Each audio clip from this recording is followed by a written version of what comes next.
Hello, Charlie TCG here, and welcome back to Looking Ahead, the series where I break down and analyze the meta, what's happening over Japan, and how will that impact R1. We just had one of the biggest tournaments in North America in NAIC, but I want to talk to you about Shrouded Fable and the impact that's really had in Japan's metagame. This set is very important because it's going to be legal for Worlds, and we get to talk about the new existing cards, which have kind of like gained a lot stronger, plus some of the brand new archetypes that kind of got birthed from this new set. We're going to break down exactly how we're performing in the Gym Challenges, which are very similar to the likes of our League Challenges, kind of how the meta is starting to evolve, even with a little tier list about the best performing archetypes.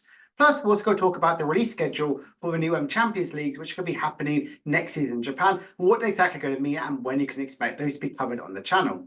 So let's start off with talking about them right now. So our next one is actually going to be in middle of September, right after Worlds, which is really, really exciting in Tokyo. We have another one in December 21st, 22nd. We have another one in Fukuoka, which is on February 15th to 16th, a brand new location, I believe, on April 5th to 6th, and Aichi again on 3rd and 4th. This is really exciting, and I love covering about the Champions League, and these always have a big impact in the meta. For those who say that, just look at how powerful Regidrago really did become at NAIC, when you think about how good and really well it did over in Japan's championship. So again, stuff to really consider that these events really do hold and have a great impact into our meta thing. So I really love talking and covering it as much as possible.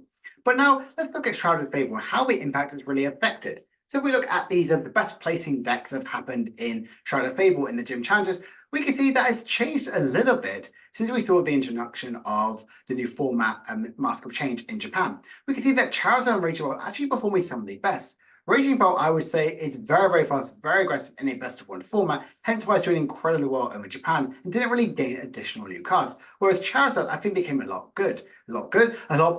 Pecharon is a brand new card from the new set, and it's a brand new mythical, which pretty much makes you switch one of your bench Pokemon to another one, excluding Pecharon. And if you do, your active new Pokemon is Poison. Now, this isn't too bad, but you could also you also play an Arthur build, so you can also play the new the Poison Mochi to deal 50 more damage. So all of a sudden, Charizard can do a huge amount of damage a lot early on.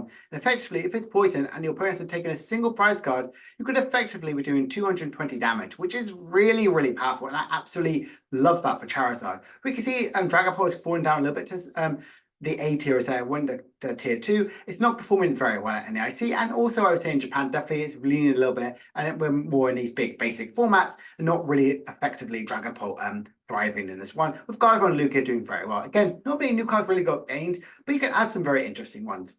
I would say Regidrago gained quite a few cool cards. Obviously gained that Kirim, which allows you to pretty much for one color's energy to 110 damage to 3 of your opponent's Pokemon if there's a Chorus in the Dusclops, and the Haxorus, which pretty much means that active Pokemon is instantly KO'd if they have a special energy. If people were scared about Dragapult, they were running a lot of mist energy, and if Lugia plays a lot of legacy energy, there's a good way around it that instantly get one-hit KOs that way. Some of the other stuff is definitely falling a little bit. We saw likes of Shenpao, Miraidon, even likes of Greninja. Didn't really gain too many stuff, but you've seen with thing with the Lost Box as well and Ancient Box. Some interesting stuff as well, which are performing pretty well overall. Now, let's look at some brand new archetypes and existing ones, which are definitely getting a lot stronger in the Shrouded Fable set. So let's look at the Dark Box, and it's kind of like talk about quite a few different iterations of this one. Now, this one I really like. Obviously, a lot of the main attack is Okie Dokie, which does 130 damage, plus an additional 130 more if this Pokemon is poisoned.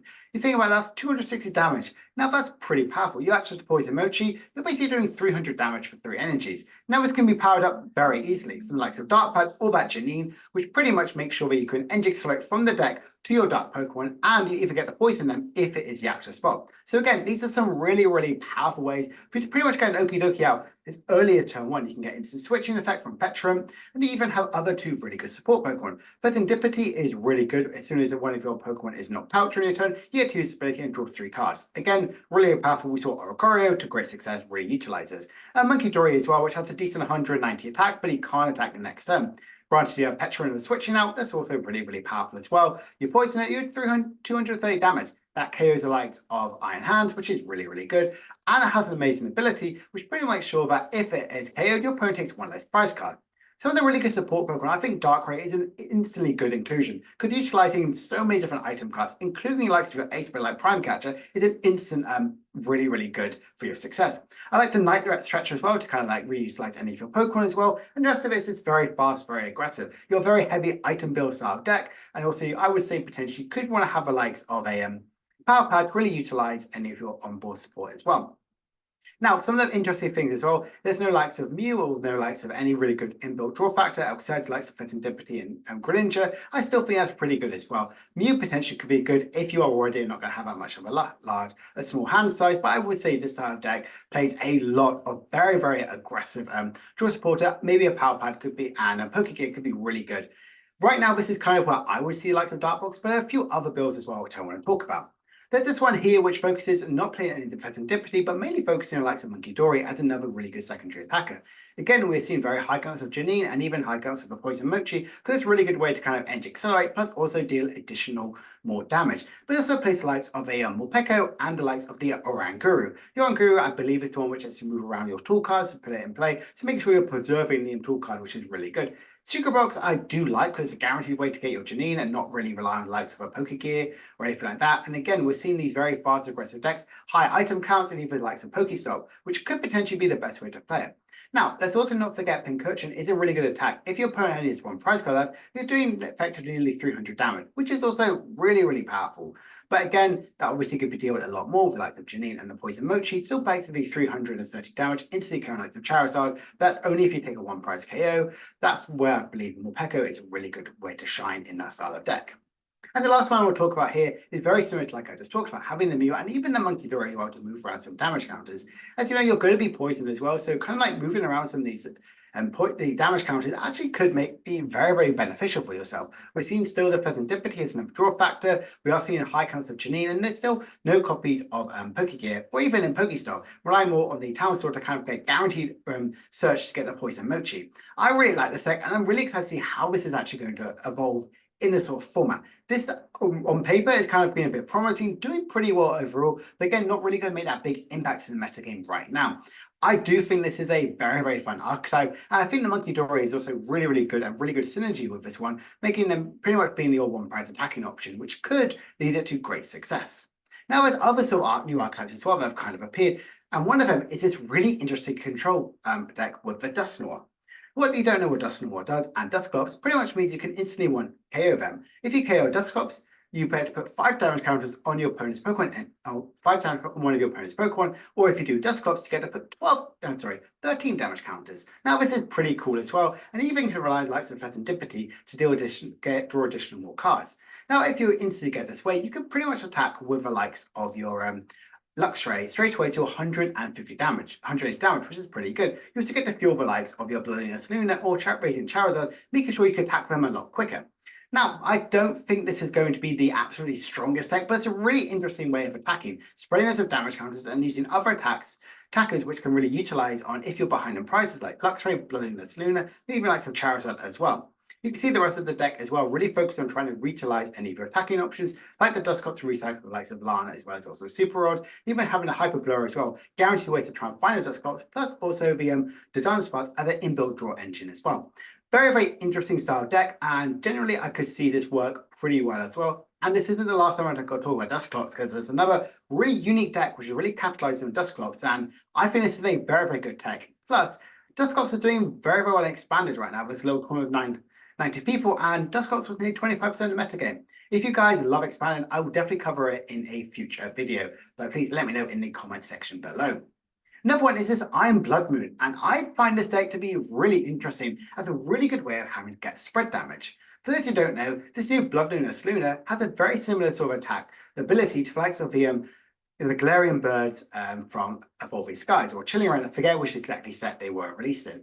What it means is when you bench down, you get to attach 2 basic energies, fighting energies from your hand to this Pokemon. So this is pretty good and instantly powerful attack, which has 100 damage plus 20 more damage for each damage counter on your opponent's Pokemon.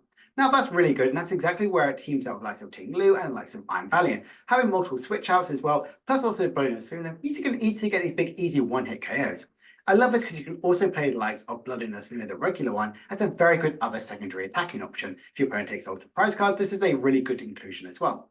One thing I like about this one is because it has quite a lot of HP, a single prize Pokemon for 150, plus you can even utilize the likes of the they even have the likes of the heavy baton, you get to move around some of the your energy as well to preserve them as well to have other instant attackers. I really like this deck. I think it's fun, I think it's silly, I think it's unique, gives a huge amount of damage, hits some relevant weakness as well. Plus you can even have the likes of Bravery Charms or Hero Escape if you desperately feel like it. 200 to 250 HP on a single price Pokemon is very, very strong. Now, if there's lots of abilities out there, like for example, Gardevoir did incredibly well, and they play likes of Klefki and the likes of Plusmane. We also saw a very, very successful, obviously, and Hedrick won the likes of NEIC with the likes of Iron Thorns in a Lost Box deck. So potentially this might not be as strong as you may hope it was, but for me, I personally think this is very fun. I'm definitely going to be trying this out. And United Wings is back. And this is the deck which a lot of people are very, very excited about. For those who don't know, there's new Dartrix, which pretty much makes sure you could deal 80 more damage. So all right now you're basically doing 320 HP, I think, damage at maximum, which is really, really good if you have a Ditto in play.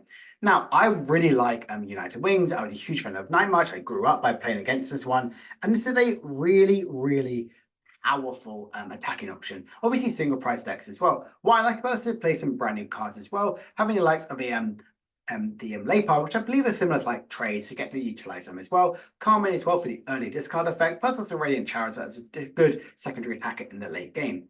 I very much am enjoying United Wings, and I'm generally excited to see how it can really evolve. Other sort of builds as well, still focusing on the likes of a light pad, but this one plays the likes of the Maxing Belt as well, deal additionally more damage to EX Pokemon. Pretty much your struggles are against the likes of Charizard and Dragapult, and even the likes of a Raging Bolt if they have a Bravery Charm attached to it. So I think the Maxing Belt can really be a good utilization against this one. I'm a big fan of United Wings. I'm really excited to see it kind of return. Could it actually be as good as people think about it? Or will it generally just kind of fizzle out and people go, United Wings is still very, very low HP. And if this deck becomes very strong, I wouldn't be surprised if Dragapult really kind of like utilizes and capitalizes on this one to be a very, very scary threat to the metagame. Now, Regidrago, like I mentioned before, has some really unique new cards. Obviously, it has the if we've seen this in work before, you have Dragapult, which effectively, I think this is the best way to play Dragapult. A lot of people in my league do agree with this one. We even have the likes of the Gudra to reduce some damage, Noivern to protect you from big basics, and also guarantee to get these big one-hit KOs. Ogerpon is kind of like your draw factor of choice, and you can easily move around as the likes of Energy Switch, instead of relying on the likes of Gardenia's Vigor. But we have these two brand new attackers option. We have the likes of the Kirim, which has a really interesting attack, and it can obviously utilize this attack completely, which is very, very good. And also you can utilize it generally on the bench. So that's one of the good things about this Kirim. And also the Hack as well to instantly one-hit KO any of your opponent's active Pokemon if you have a special energy attached to this. The Courageon I really like because I know it is a basic Pokemon. Again, you can use it, you can't really use it to attack, but you mainly use it for that shred attack as well, which is very, very powerful. So this is a really interesting, really unique style deck, and Regidrago has been seen to do pretty well. I say it's actually done pretty well over in NAIC. I believe it did get top 32. And plus also it's seen quite success online as well as also in Japan as well, being definitely their tier 3 sort of archetype. So potentially Regidrago could be a really good strong deck and really good interesting pick as well. And this isn't going to be the only deck which is going to focus around having Kirim in it.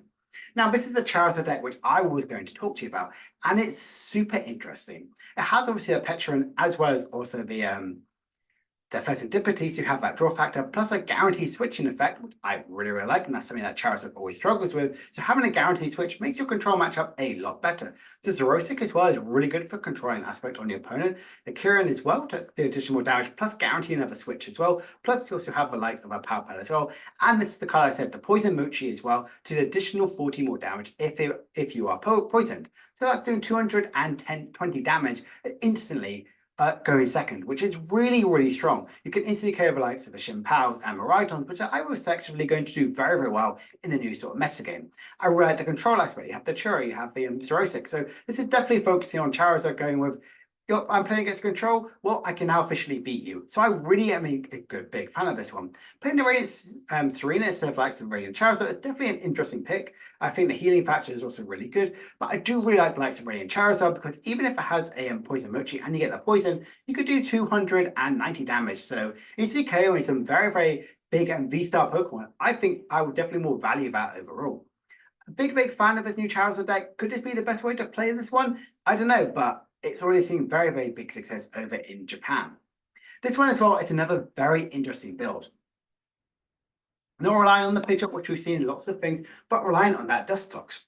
What is really interesting, Dusclops and Dusclops, what's super interesting about this archetype is you could additionally get these big one-hit KOs do over 300 damage, potentially KO a Raging Bolt as early as your second turn, which is really, really scary.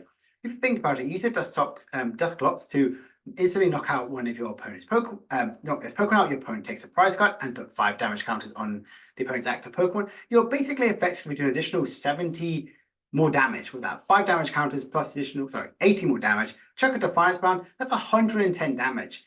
Additional more damage if your opponent has taken 1 prize card, or even a maximum belt, you're getting these big one-hit kills in every single EX Pokemon in the field.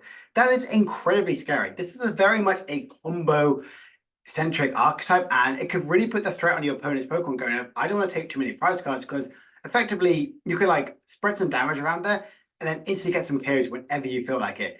This could be the best way to play Charizard. I know I just mentioned beforehand it is best for control, but this one here is very fun, very combo orientated, and effectively could see a lot of success. Now you are going back to the Bibberall build, so you have to guarantee you get all these cards from the draw factor and not having relied to guarantee searching them from the likes of a pitch or EX. So this is something to really consider about. Could this be a new way how to play Charizard, and will Dusclops actually make this big impact, which I hope it really does.